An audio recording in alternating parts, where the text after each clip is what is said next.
L'ASBL La Gerbe Hameau est reconnue comme un mot qui signifie « action en milieu ouvert ». Ses missions sont regroupées en 3 axes, à savoir l'aide individuelle, l'action communautaire, l'action collective. La Gerbe est composée d'une équipe de personnes qualifiées allant d'assistants sociaux, d'animateurs, d'éducateurs, de professionnels ou bien encore de bénévoles.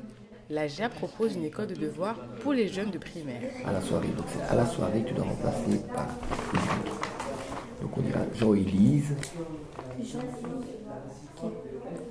Disons que l'école de devoirs est une entrée, puisqu'elle répond à une demande assez générale. Et donc à partir de ça, on greffe autour une sorte de lien avec les jeunes, avec les enfants, avec leurs familles. Et autour de ça, on va greffer autour du développement éducatif, essentiellement autour des intelligences multiples, mais aussi en fonction du désir des jeunes. Ce qui permet aussi aux enfants d'apprendre autrement, voire de restituer la matière qu'ils peuvent apprendre ailleurs ou ici, et d'en être fiers. En effet, les ateliers de la réussite apportent au-delà de la réalisation des travaux scolaires une plus-value aux enfants. Moi aussi, Attends, quand il a fini, ça finit. tu veux ça? Moi c'est bon. Actan. Un loup-garou? Envoie le Oh là là, c'est encore pire. Un noir. Quel est ton animal préféré? Le phénix. Le phénix, ok. C'est quoi? C'est quoi un phénix? Un phénix est un animal légendaire qui est plein de feu. Hein. Légendaire. C'est un oiseau Je peux dire- avec je sais pas combien de pieds. On propose aux enfants une petite collation, donc tous ensemble autour d'une table. Les enfants arrivent tranquillement, ils se posent, ils enlèvent leur cartable, ils s'assoient et ensemble on prend une collation et puis on propose la question du jour. Alors la question du jour, ça peut être, comme c'était, une question relativement facile, mais des fois il y en a des un peu plus complexes. Et l'objectif de cette question, c'est de pouvoir s'écouter, de pouvoir prendre la parole en public et aussi pouvoir se faire confiance à soi, c'est-à-dire qu'on est capable de répondre à une question, mais on est aussi... on fait confiance au groupe, au groupe qui va être non jugeant, qui va être à l'écoute. Voilà, alors on rigole des fois des réponses, mais ça reste toujours dans la bonne humeur et dans la bienveillance. Les plus grands sont également les bienvenus à l'école des devoirs pour les matières plus générales. Ici 96, oui, ici. Je suis là une fois par semaine les mercredis avec les élèves du secondaire. Donc on est là vraiment pour leur donner une aide aux devoirs, à la révision ou simplement discuter aussi de leur ressenti à l'école ou ce genre de choses. On a plus ce côté intime qu'avec les profs dans le cadre d'une étude scolaire. C'est vraiment plus libre, on peut poser plus de questions. Après, au fil du temps, les questions elles viennent naturellement.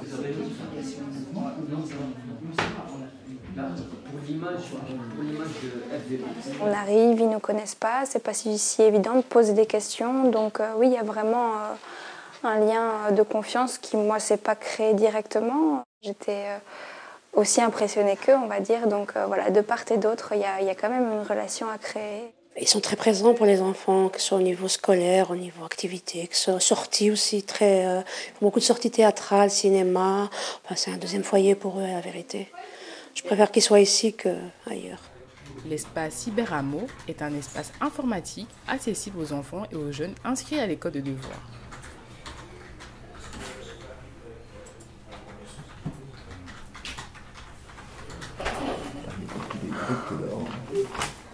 C'est écrit.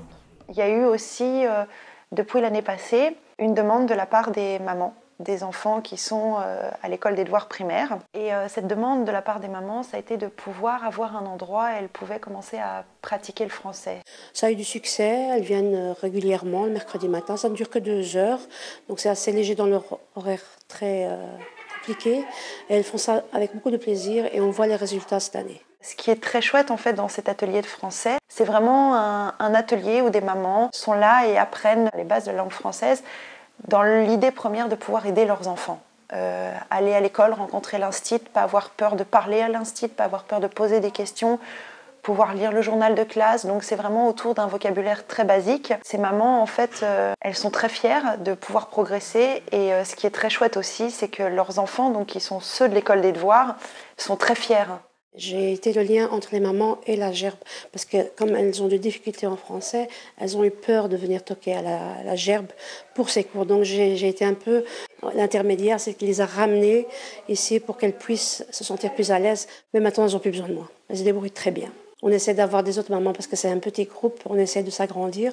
En général, elles sont 8, ça se passe très bien, mais on aimerait bien s'agrandir un petit peu. Des jeux de société sont également proposés. Chez La Gerbe, jouer, c'est aussi apprendre. À La Gerbe, on fait beaucoup de choses. Vraiment, il y a beaucoup de projets qui sont mis. Je suis dans le projet journalisme. Donc La Gerbe, il tient un journal, qui s'appelle le Journal de La Gerbe. Il est fait par les gens qui viennent à La Gerbe, donc que ce soit animateurs ou animés. Et chacun écrit un petit article, une petite blague, et on le construit ensemble. Tous ensemble, généralement c'est le jeudi. C'est petit et grand, tout le monde est mélangé, chacun fait son article et on parle vraiment de ce qu'on veut, tant que ça reste dans la loi du respect. On ne veut pas proposer des activités qui sont des activités de consumérisme, les sorties Walibi, aller au cinéma, aller au bowling. On essaye vraiment de proposer un panel d'activités qui permettent aux enfants de découvrir de nouvelles choses. Et l'aboutissement de chaque année scolaire, en fait, c'est ce gros projet de rue ouverte, de fête de rue, où là, l'idée, c'est que les enfants, les ados, les adultes qui ont participé toute l'année au projet avec nous puissent vivre une fête qui est organisée dans un premier temps par nous, pour eux, pour le quartier, pour les habitants. On fait venir des spectacles dans la rue de tout ordre, essentiellement du nouveau cirque. On valorise aussi des activités artistiques et créatives qui sont issues de notre propre association ou du mouvement associatif. Par exemple, la battle breakdance.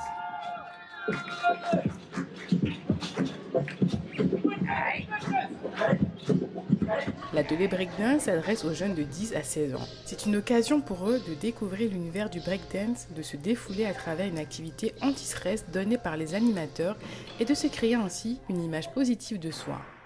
Qu'est-ce que ça amène aux enfants ? Ça amène, je dirais, une expression du corps qu'on ne voit pas forcément. Et ça amène aussi une psychomotricité pour les enfants, car on remarque beaucoup de difficultés au niveau des jeunes ici. Je pense que cette activité breakdance peut donner un bon positif pour les enfants d'ici. Et ça leur permet également de découvrir cette danse urbaine issue des cultures urbaines.